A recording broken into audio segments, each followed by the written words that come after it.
because, I mean, just remembering, like, my mom never lets me forget that we are Mexican, right?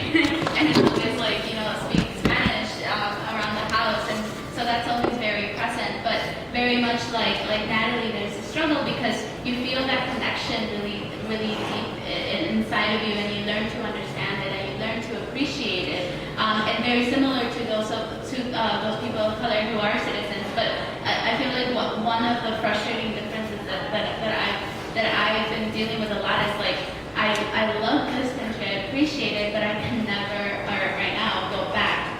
And so I feel like that's a very significant difference. That, you know, like if and I struggle with that too, right? I feel like it was in middle school when I feel like I was forced to kind of like become either more like assimilated to the culture where I was growing up in, right? And I feel that once I started college and I started, you know, kind of finding a group of people that also felt comfortable with their brown skin, with their like crazy curly hair, and like all this, like, you know, like and all our beautiful culture.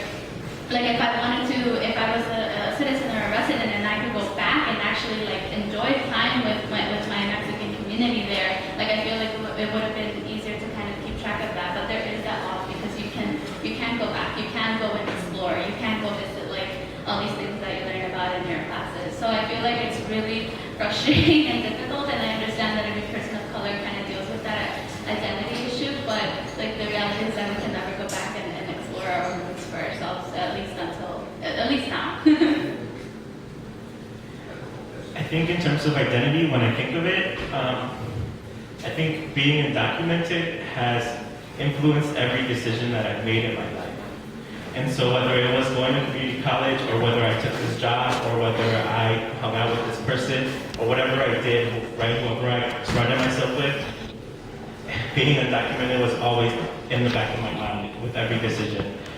So I think that's important to remember. And I think the other thing is that every day I think about what it would be like to go back to Mexico and go to Jalisco and see my family in Panacatlan, right? And that stuff doesn't go away. So like every day I battle with those two things. And I mean, I've had to deal, I'm sure we've all heard this before, but like when my grandma came to visit, my mom would say, this is probably the last time we're gonna see your grandma. And for my mom to have to say that to me was devastating, right? And so when I think of identity and how tied everything that I know is to Mexico, but how distant it is at the same time. And also in terms of identity, we mentioned how I'm undocumented and queer, so is Ariana, and like being queer is an identity that we'll have for the rest of our lives, right? We've accepted it, we call ourselves queer, but being undocumented hopefully will not be. And so I think it's really complex, and it's like boggles my mind when I think about it, because I'm like, I'm undocumented, it's who I am, it's a part of me, but essentially, hopefully I won't be undocumented for the rest of my life. And so like, if I go back to Mexico, I'm gonna be a citizen of Mexico.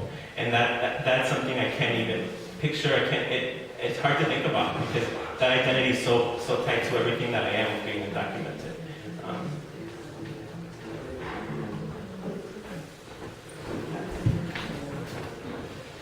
All right, well, please join me. Oh, did you have something to say, Panchi? Yeah. Okay.